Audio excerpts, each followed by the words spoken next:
agenda this week. Let's get into it. Our topics, it's going to be an overview of Simba Chain. Then we're going to talk about Stellar. It's an overview of Stellar, and Tyler is going to be handling that. And then how do we bring Stellar and Simba together, and why is that a great combination?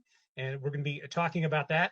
And then, of course, Tommy Cooksey, our great master trainer, who many of you know well if you've come to our previous webinars. He'll be doing a demo of the Simba Chain platform, but specifically on utilizing it with the Stellar protocol, because that's what we're here for. So with that, let's get right into it. Blockchain. So a little bit about Simba Chain, in our history. And, we were born in 2017. We came out of a DARPA Phase 1 SBR grant to ITAMCO and Notre Dame Center for Research Computing.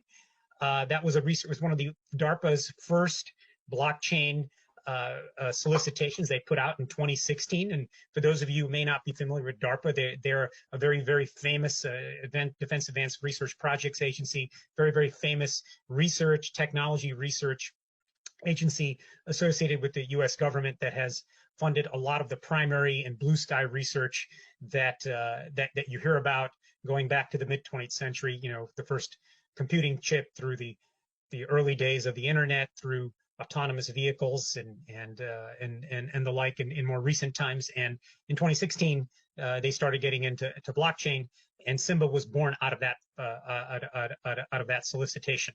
That first contract was to develop a secure, unhackable messaging and transaction platform for the United States military.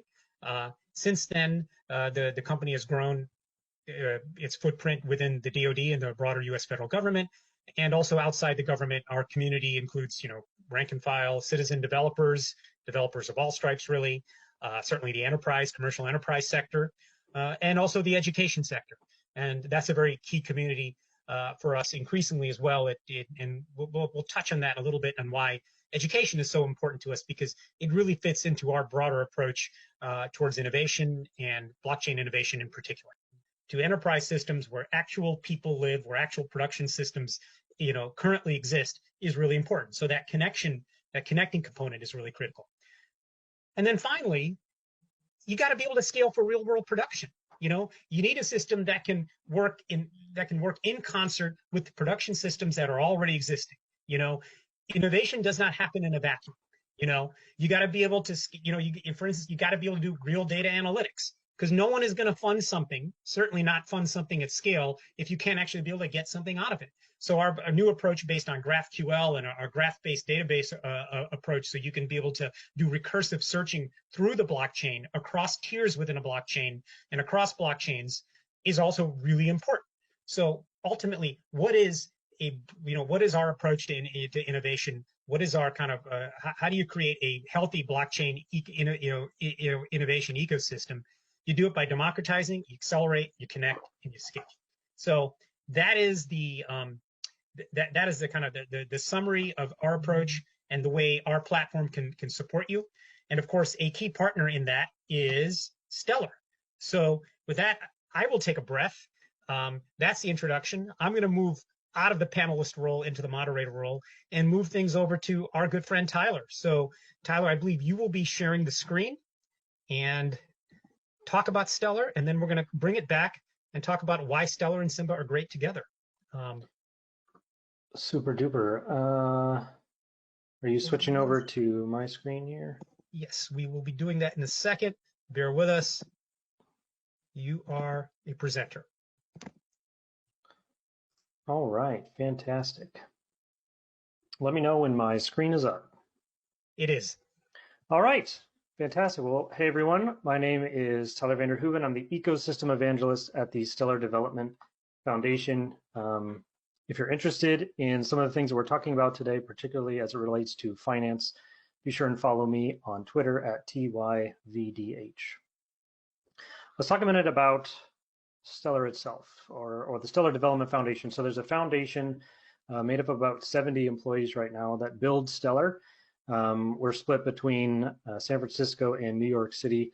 Everybody's kind of working remote right now, and then I actually am in Tennessee, so we're definitely remote friendly and now remote required. But we have two main teams working across different design and development. Stellar itself was founded in 2014 And our mission is to create equitable access to the global financial system. So Stellar as a blockchain is hyper-focused on payments, on finance, on the transfer of value, which we might often think of as money, but it can be many more things than that. So really, Stellar is an open payment network. And to put that in our official phrase, Stellar is an open network for storing and moving money. Stellar is a blockchain. It is decentralized in the sense that different nodes will collaborate together to arrive at a consistent state for who has what. And as those things move around, you create this network of nodes that then keep a consistent balance sheet of everyone on the network. So it's this distributed ledger. And as a blockchain that focuses primarily and exclusively on finance and value transfer, digital assets will be a first-class citizen. So creating assets and moving them around is the focus of Stellar. Whereas in blockchains like Ethereum, it's a secondary class citizen. So kind of came after the fact, where assets and value transfer was something that was seen as valuable, and so it was kind of tacked on through smart contracts.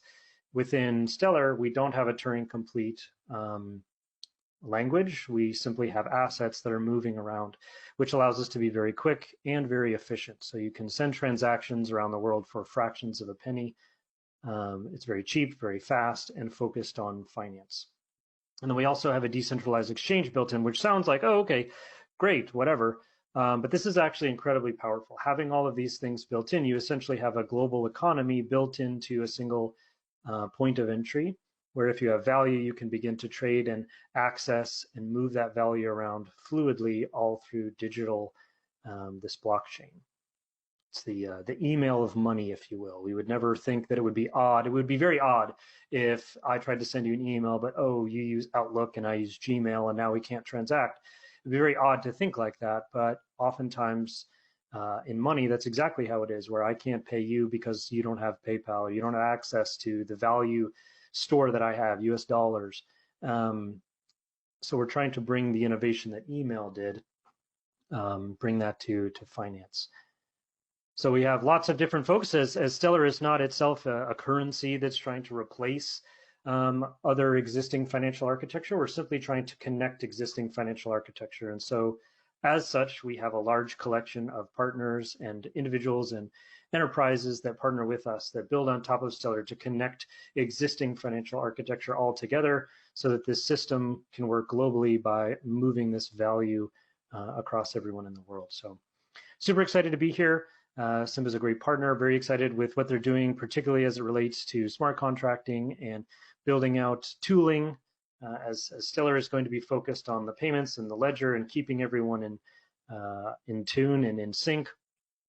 There's necessarily business aspects of building out logic that are going to be left to other companies. So having enterprises like Simba come on, where smart contracting layers are built for you, and it's much easier to jump on and get started, is fantastic. So very excited to be here. That's a little bit about Stellar. Again, if you care to hear more or read more, stellar.org would be the great place to go.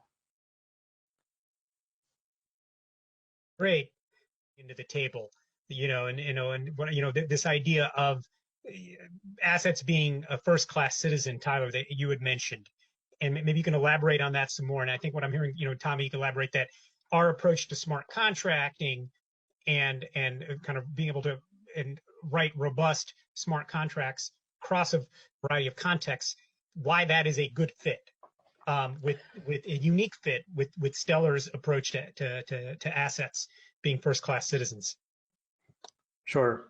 Yeah, I think something that's important to keep in mind, and I think as individuals or companies are looking like, which blockchain should I use, or how can I take advantage of some of these advancements in technology, you want to look for partnerships. You want to look for those individuals, those companies that understand that no one entity is going to win the day. Like it's teams of people and teams of individuals, and assigning to that entity that role that they're best suited to accomplish. And so for Stellar, that's going to be the financial layer, right? Where we have assets and we're really good at keeping track of those assets. We're really good at building decentralized